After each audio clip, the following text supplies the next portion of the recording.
Tuhan kirimkanlah 100 Jokowi lagi. Halo Indonesia, saya Kristianto Yen Oni, salam NKRI. Bangsa kita punya masalah, baik di masa lalu, saat ini, maupun di masa yang akan datang mungkin. Di Papua ada masalah, di Jakarta ada masalah, di Sulawesi ada masalah, di NTT ada masalah, di seluruh Indonesia, bahkan di luar negeri, bahkan di seluruh belahan dunia ini, maupun di seluruh lini kehidupan ada masalah. Seseorang pernah berkata bahwa masalah seseorang baru akan selesai ketika dia sudah mati. Artinya bahwa kita tidak dapat menghindari yang namanya masalah selama kita masih hidup. Yang terpenting menurut prinsip saya adalah selagi saya hidup, saya jangan menjadi pembuat masalah. Masalah boleh terjadi asal bukan saya pelakunya. Di atas dari segala masalah itu, menurut saya kita semua perlu menyadari bahwa kita memiliki tanggung jawab moral yang besar untuk bangsa dan negara kita, maupun juga untuk generasi penerus bangsa yang tentunya termasuk juga anak-anak dan cucu-cucu saya, termasuk juga anak-anak dan cucu-cucu saudara-saudari semuanya. Beberapa hari ini saya amati organisasi Islam terbesar di Indonesia yang bernama Nahdlatul Ulama mulai diserang dengan opini-opini negatif.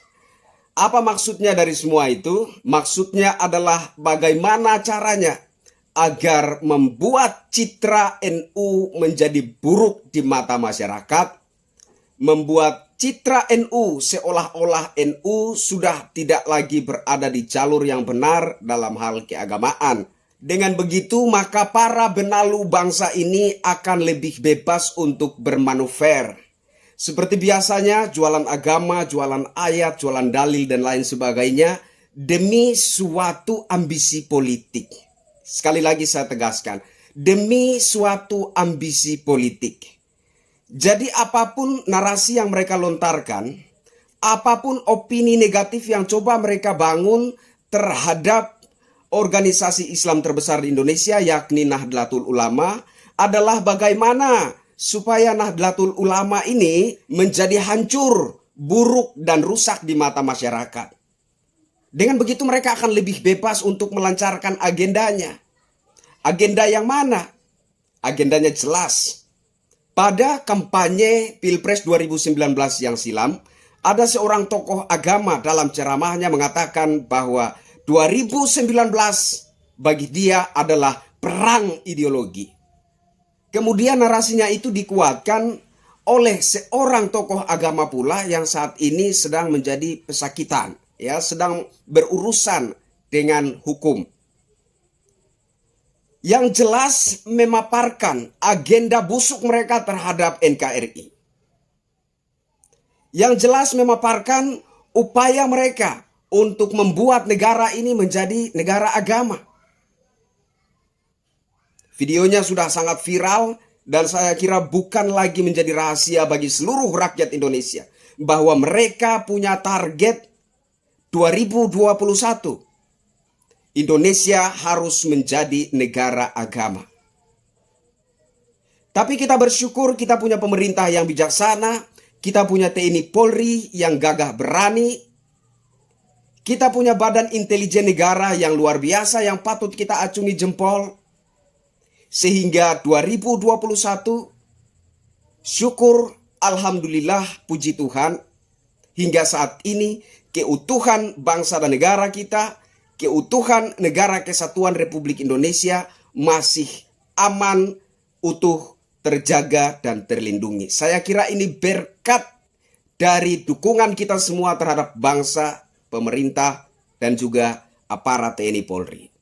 Jadi kita patut berbangga hati jika kita mendukung pemerintahan yang sah, jika kita mendukung aparat TNI Polri, kita mendukung Badan Intelijen Negara, sehingga saat ini bangsa kita masih utuh terjaga. Nah, apakah agenda mereka itu akan terhenti? Apakah mereka akan menyerah? Para benalu bangsa itu akan menyerah karena mereka sudah gagal 2019, 2021, apakah mereka akan menyerah? Tidak. Ya, tidak. Saya ingatkan kepada saudara-saudara sebangsa dan setanah air bahwa agenda para benalu 2019 kemudian dilanjut agenda jangka menengah yaitu 2021 telah gagal. Apakah mereka akan pasrah, menyerah, dan kemudian kembali untuk setia kepada Negara Kesatuan Republik Indonesia? Saya kira itu patut diragukan. Saya pribadi juga sangat meragukan itu. Mereka tidak akan pasrah menyerah. Mereka akan terus melancarkan agenda-agenda mereka yang dibalut dengan dalil, yang dibalut dengan agama, yang dibalut dengan ayat atau apapun juga balutannya. Mereka akan terus melancarkan narasi-narasi yang buruk terhadap bangsa ini, opini-opini yang buruk terhadap bangsa ini, terhadap pemerintah, bahkan terhadap salah satu organisasi Islam terbesar di Indonesia yang bernama Nahdlatul Ulama. Pada kesempatan ini, saudara-saudara sebangsa dan setanah air, saya ingin mengajak kepada saudara-saudara untuk mari kita sama-sama mendukung Nahdlatul Ulama. Kenapa? Karena jelas bahwa selama berpuluh-puluh tahun Nahdlatul Ulama sudah teruji dan terbukti menjadi garda NKRI. Menjadi penjaga NKRI yang berbineka tunggal ika. Yang mampu memisahkan mana itu persoalan agama, mana itu persoalan bangsa, dan mana itu persoalan kemanusiaan. Saya kira ini memang perlu untuk kita pisahkan. Tidak bisa kita campur adukan. Persoalan agama, persoalan negara, persoalan politik, persoalan kemanusiaan. Tidak bisa dicampur adukan. Karena akan menimbulkan suatu kekacauan yang tidak ada solusinya. Kita boleh berdebat, ya, kita boleh beropini, berdebat, memperdebatkan suatu hal. Tapi ketika kita memperdebatkan itu dalam konsep yang berbeda-beda, sampai kiamat tidak akan menemukan solusinya. Tapi kalau kita memperdebatkan sesuatu dalam satu konsep, bahwa NKRI harga mati, kita semua harus hidup rukun di bawah payung Bhinneka Tunggal Ika, kita harus sama-sama menjaga pluralisme yang cantik dan indah di Negara Kesatuan Republik Indonesia, maka perdebatan apapun akan mudah untuk kita temukan solusinya. Saudara-saudaraku sebangsa dan setanah air, saya di kampung saya, ya, saya kadang-kadang sambil berkampanye, dalam obrolan saya dengan orang-orang tua, ya, mohon maaf, saya mengkampanyekan kalau untuk politik, saya kampanyekan ada dua partai. Bukan promosi, bukan berkampanye kepada saudara-saudara, tapi ini ada nilai pandangan saya di dalam, ada nilai filosofi saya di dalam. Saya kampanyekan ada dua partai, yang pertama adalah PKB, yang kedua adalah Partai Nasdem. Kenapa? Ini alasan saya, ini pandangan saya. Karena kalau kita bicara tentang keutuhan bangsa, kalau kita bicara tentang persatuan dan kesatuan, maka menurut saya untuk saat ini yang paling lantang dan paling berani untuk menyuarakan itu adalah PKB dan Nasdem. Yang paling berani dan paling lantang untuk menyuarakan NKRI harga mati adalah PKB dan Nasdem. Itu yang saya temukan di masyarakat.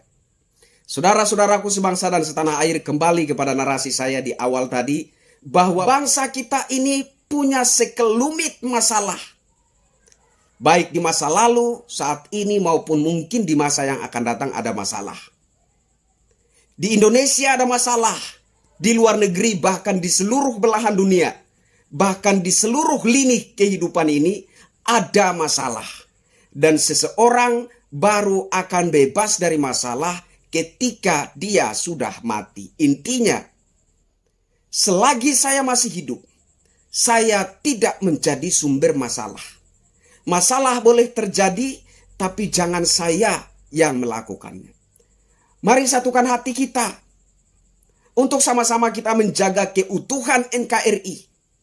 Karena seperti yang sering saya katakan, bahwa bagaimanapun juga kita sudah merasakan mengalami pahit manisnya hidup ini.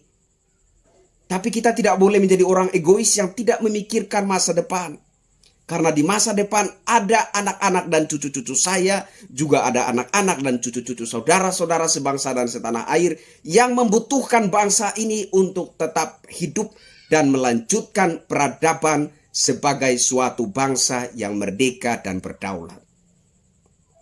Saudara-saudaraku sebangsa dan setanah air, mari kita sama-sama memberikan dukungan terhadap salah satu organisasi Islam terbesar di Indonesia yang sudah terbukti dan teruji menjadi garda NKRI, penjaga negara kesatuan Republik Indonesia yang berbineka tunggal ika yang bernama Nahdlatul Ulama. Tolong saya minta dengan sangat kepada saudara-saudara untuk tidak menanggapi ocehan-ocehan dari para benalu, untuk tidak menanggapi opini-opini negatif dari para benalu yang coba mengacau balaukan pemikiran kita, yang coba mengacau balaukan pandangan kita tentang persatuan dan kesatuan, tentang toleransi, tentang keutuhan negara kesatuan Republik Indonesia yang tetap berbineka tunggal ika.